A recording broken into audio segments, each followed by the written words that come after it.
بسم الله الرحمن الرحيم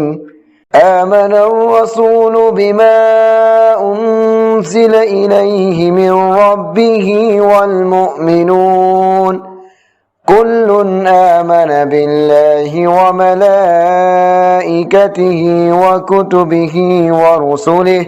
لا نفرق بين أحد من رسله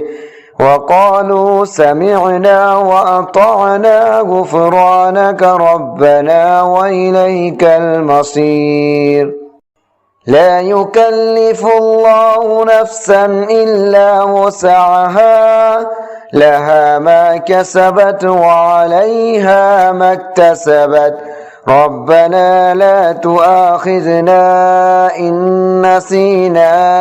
أو أخطأنا ربنا ولا تحمل علينا إصرا كما حملته على الذين من قبلنا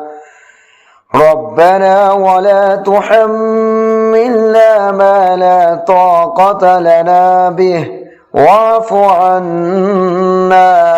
واغفر لنا وارحمنا أنت مولانا فانصرنا على القوم الكافرين. صدق الله العظيم.